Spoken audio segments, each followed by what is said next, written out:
Hello everybody and welcome to 1984 Revolution. So this is of course a mod I have been playing since it pretty much came out, and it's been a while since I checked it out. I want to do the French content that they have added recently. So today we're not gonna play Oceania because first of all I already played them and no. Instead we're gonna play Eurasia. Oh, that's interesting. I did not expect to see you here. So yeah, let's play Eurasia, I suppose. Alright, so we have a bunch of lore here, which is really good. Of course, as Eurasia, we have quite the army, to say the least. But we're not gonna use said army. It's even like my game, that's so much. I do wonder why is not those part of what is it? Romania? Yeah, Romania. Why is those part of Romania? Okay, I don't want to know why. Ludovic Grad. Oh my god, they checked the name of the city of Paris. Not my city though, so that's nice. Yeah, I don't know why there was like pockets of demilitarized zone. I guess it's well, there's a lot of resistance. Do we have generals? We don't. Of course, we don't have generals. Of course, since it's the 1994 mod, we can't research stuff. We need to wait to revolt for that. Our party is of course oligarch collectivism. Eurasian, yes. Oh yeah, that's that are the different parts we can rise up. Also, there's Pablo Escobar in Colombia. That's actually a funny detail. So, anyways, let's start with on the Eurasian Congress. The year 1984 has come, and with it comes a chance to further dismantle the federal system within Eurasia and bring an end to the autonomies, creating one truly Eurasian state. With the Eurasian Congress assembled, this goal will be accomplished, and the whole nation will finally die. Alright, Eurasia 1984. Stretching from the Iberian coast to the tip of the Bering Strait, Eurasia stands dominant in the land of Europe and the vast territories of what was once Russia. Continuing the legacy of the Soviet Union, Eurasia strives for the liberation of the working class across the globe, vowing to never rest until all the peoples of Oceania and East Asia have been freed from oppression. As a new year begins, the opportunity for Eurasia to evolve and to leave behind the backward culture of old have come at last. As the Eurasian Congress assembles, bringing in administrators from across all Eurasia, let us work together to end the dark past of division and bring forth the vision of our grand premier, Eurasia forever. Okay, the people will not like this. What will this do? I wonder what we're gonna do with this. Obliteration. Vladimir entered his office, setting his gun down on the table. As he approached his seat and sat down, he rubbed the bridge of his nose as he let out a slow exhale. I've done it. Another day, another supposed dissident dead. It was hard to be sure in this day and age when every word had multiple layers, while the line between truth and falsehood continued to blur. He wasn't proud of it. There wasn't any satisfaction in killing. He felt numb to it at this point. All the opposition he had to kill or torture in the name of stability, Vladimir had to wonder whether the people he was being tasked with wrecking and killing were opposition at all. Did they really pose a threat to the party, or did they just spring him on a random party officials for the sake of reminding everyone that terror reigns? Vladimir exhaled slowly, glancing at his desk where he saw a letter. Reaching for it, he opened it up, tossing the envelope away before reading the content of the letter. He raised an eyebrow as he read about the next target. Some administrator ought Sabir that the powers at be were becoming uncomfortable with. Vladimir hummed a little as he said the letter, aside, looking forward to get away from Capital Grad for once, over the Urals to the land of no, away from all of this. Oh yeah, no, Moscow is Capital Grad, like fucking loppers, I swear. Glory to the Third Army. The red square of Capitolgrad was filled with the seemingly endless rows of soldiers that marched, shoulders to shoulder. Alexei could remember a time when the parade were held just once a year to remember the grounding of the Soviet Union, then later to celebrate the victory over the Nazis. But as Eurasia took form, the marches slowly became more frequent, becoming monthly, then weekly, and now daily. It was a constant reminder of the strength of the state, no longer a symbol of victory, but just another tool used to strike away and fear into the people of Eurasia. Alexei sighed, adjusting his hat as he watched the army march on by. It was funny in a way how stagnant and unchanging the events seemed to be in a way. The soldier didn't look too dissimilar to the old Red Army. Their weapons and uniform having remained largely the same, the only really notable difference was the darkening on the uniform. Checking over his shoulder before walking away, Alexis spared one last glance at the army before checking it slightly. No, we're gonna do the what? The Omux 6-5-year plan. Interesting. Yeah, nothing quite interesting happened. To Comrade Stalin. Alright class, the teacher began, standing at the front of the classroom, as the students obedient and silent all watched the teacher with a critical eye. The teacher exhaled, claiming a nose before continuing. Today we'll be learning about one of the great men of Eurasia, Comrade Joseph Stalin. The teacher spoke, putting on a brave smile at the student workshop without much reaction. Before we start, how about we write a letter to express our adoration for Stalin, yes? The teacher spoke, quickly grabbing a pile of papers from her desk, before beginning to send them out on the desk before the students. Like robots, they picked up their pens and got to work. The teacher moved to the front of the room, her eyes on the backboard as she let out a shaky exhale, silently praying to God as she stood in the classroom, feeling trapped by one student, and what they would do to her should she slip up. Brazilian military remnant unites, huh? Brazil on the rise? Recognition government of Brazil. Holy moly, is that a TNO reference? Like National Recognition Government of Russia? Holy shit. Is from Indonesia? Also, the north, oh, that's all puppet, huh? The Euphrates region, bro. Lop, lop, lop, sahur. So also then the seekers independence, like, in 1984, not 2011, this timeline. Probably the only time I know South Sudan got independence earlier. What are the sands? Vadim huffed as he walked through the desert. The sun nearing down on him, he glanced down at his uniform, questioning whether it was even suited for the temperature around here. It felt too thick on his skin, making it feel even hotter. Is this why the North African administration required reinforcements all the time? I can't believe they expect us to fight Italians like this. A friend of Vadim's, who had thrown away his shirt, tell me about it. I was born in Siberia. I'm not built for this heat. Vadim replied flatly, wiping the sweat of his forehead. I've heard all crazy stories about Libya. There was a monarchy, but apparently they are fascist too. I even heard rumors about the Legion, something about Rome. Rome, the Mediterranean capital, any question? Something like that. I suppose exile to Africa has made the old world mad. All sorts of strange stories, Piotr replied with a small shrug. Vadim nodded and looked ahead at the rest of his squad, all continuing their march toward a border village called Eurasia, an Arab majority settlement and the first target of the Eurasian army. He said with negatives before the natives can. And here goes the war now. Oh, there's a 2 from 1. Do they have content? No, they don't. This would be big to play. Okay, actually, it would be interesting to play in some way in multiplayer in this mod, to see what we can do. You know, maybe a concept for a future video, we'll see. Speak as we say, Vasily sat at his desk, a worn and tired expression on his face as he read over the latest changes imposed by Capitalgrad. The administrator of the far east sector could only stare at the words in silence, rereading the document over and over.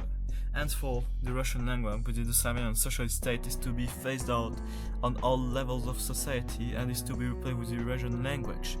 Resources and party-approved teacher will be provided for and will arrive within 1 month. You will be expected to learn the language in full, no exceptions. Vasily sighed and setting down the paper before looking at the party members within the room. Is it as bad as we thought it would be? Valentin, the administrator of the district of Kamenerovo, asked tentatively. Worst, Vasily replied. Well, what can we do? Surely there must be something we can do to stop this. This is our language. Vladimir spoke up, hands behind his neck as he walked over to the window. I know.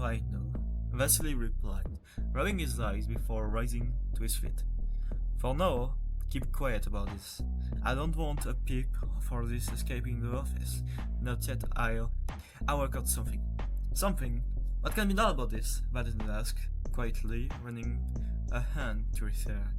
Vasily remained quiet, tapping his finger on his desk, his hand instinctively moving to his heart as he let out a smile exhale. Just give me time. Beware the Tsar. Pavel was an old man, keeping to himself in his cabin far from everyone else.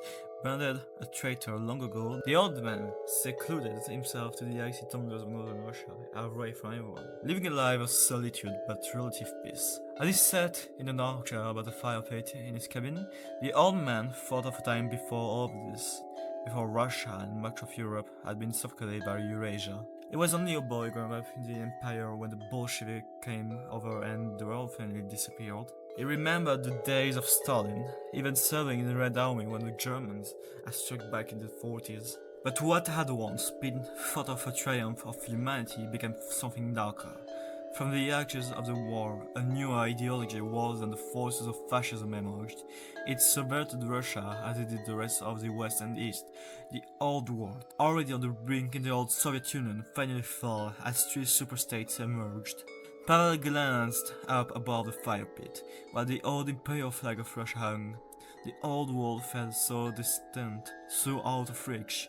He could recall in the cities and towns all the petted sore, so with evil, ready to subjugate the land, as if they weren't already. What use is there in carrying when the world is already lost? And finally we can do the new Union Treaty. Oh man, I'm sure the people would like this. Eurasia forever, and that's Oceania. But oh well. As a final constitutional reform designed to further centralize the union of Eurasian socialist republics into a more centralized state, liberated from the old identities and are free to embrace its future as a soul, and undisputed ruler of all Eurasian lands, the whispers of the dissident still persist, clinging into the old ways, in spite of the world moving on from their outdated claims.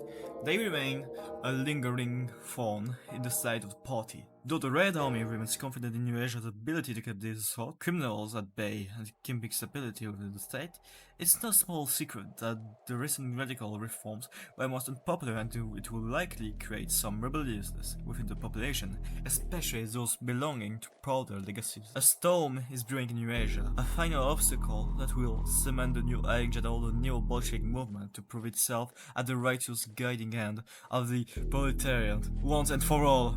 And now we wait. The people will not be happy about this. I wonder why.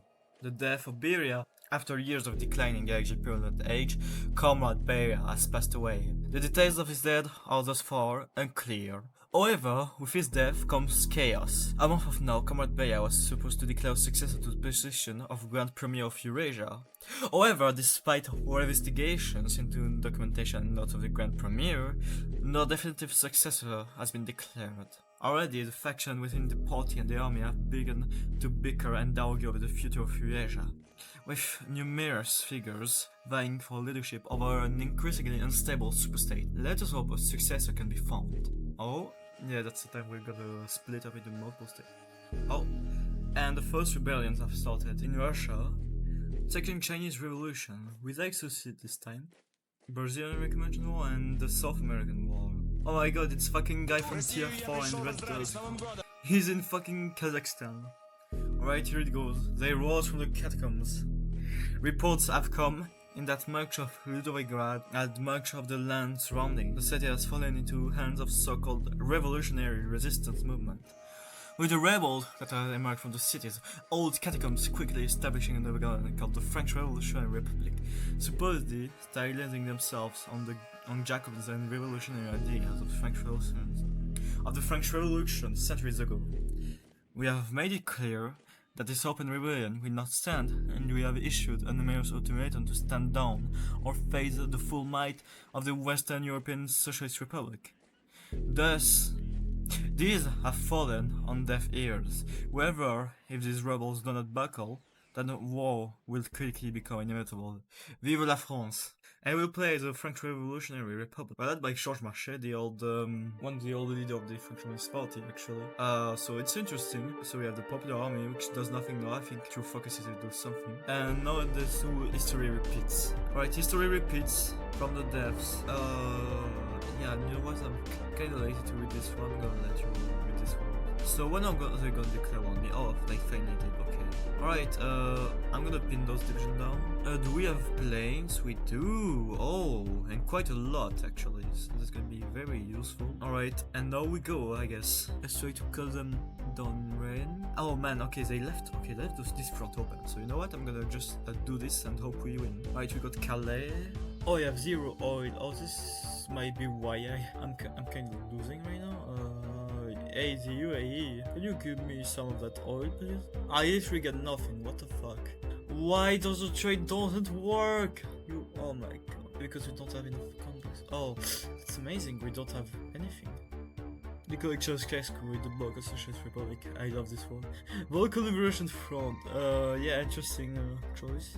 Oh my god, what the fuck is that deficit? Like, it's fucking unholy. Oh my god, yes, we got an encirclement, but oof, this looks rough. Oh, you motherfucking retard! Oh my god, you fuckers! Oh my fucking god! Oh, you retard. Fucking hell! Hopefully it doesn't crash. I mean, it's not tier 4, but like, I fucking don't like doing it. You know what?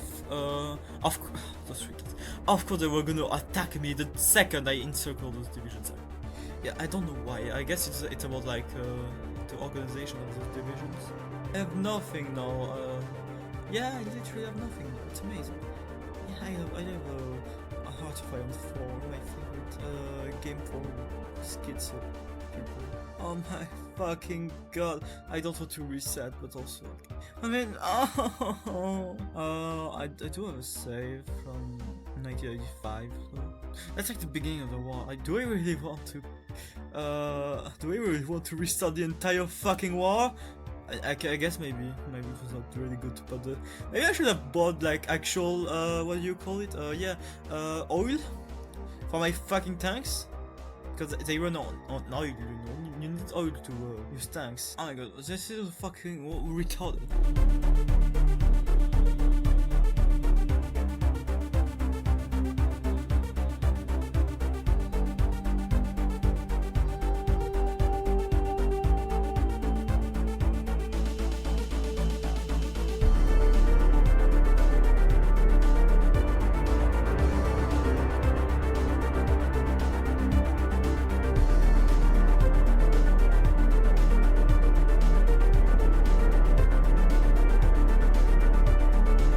And of course we are encircled. Oh my god, that fucker style!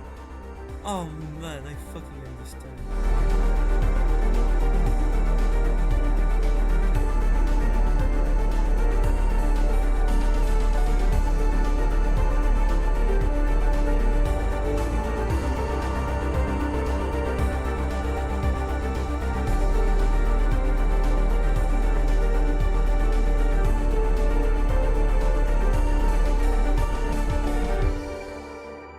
Here goes the Second American Revolution. Where we go, holy. John Stoughton, what the fuck? Wait, why is he in power? Jim Jones, what the fuck is he do? Oh, okay, interesting. You are your national army? No, I'm strong, huh? Don't fuck with this Senate. I was gonna say, I think I recognize this guy from a game. There's like crazy amount of reference. It's amazing. Hello there. Chuck Norris! Oh man, this keeps getting better. The better. Because I thought it was fucking Ted Kaczynski for a second. Laupers. Communist Gus All, Communist Party America makes sense. Ah ça ira, ça ira, ça ira. Le peuple en ce jour sans cesse répète. Ah ça ira, ça ira, ça ira. Malgré les mutins tout réussira. Nos ennemis confus en restent là. Et nous allons chanter Alléluia. Ah ça ira, ça ira, ça ira. Quand voit l'eau jadis du clergé par là. Comme un prophète il a prédit cela. En chantant ma chansonnette. Ah, avec plaisir on dira. Ah ça ira, ça ira, ça ira, ça ira. Malgré les mutins tout réussira. It's soon because there's nothing left. Yeah, here we go. We liberated France. Well, not entirely, but most of it. Right, we revived the language because Here we're gonna try to stop our language now. The Red Christ, amazing. Viva la France. I don't even fucking typo, it's amazing. You know, Jospin, oh, that's nice to see. What the fuck is happening in America? See how it evolved. Yes, it's kinda chaos.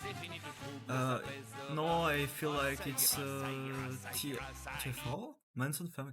Oh, speaking of TFR, yeah, cultism. I mean, you can probably just spot like Nazism at this point. Oh yeah, Charles Manson. Oh yeah, amazing. What is he doing?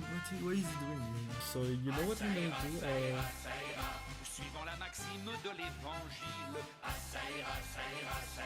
Déclare one. Tout s'accomplira. Celui qui s'élève, on l'abaissera. Celui qui s'abaisse, on l'élèvera. Ah, ça ira, ça ira, ça ira. Le vrai catéchisme nous instruira. Et l'afro-fanatisme s'éteindra pour être à la loi d'Ossie. Alright, now let me just do something real quick. Well, how we had here, we did a decent game as front. It was a bit annoying at the start, but now it's, yeah, after once you're done with the series, you're kind of done, that's it. But yeah, this was a cool game. I'll probably try to get the achievements in one video actually. But until then, see you next time.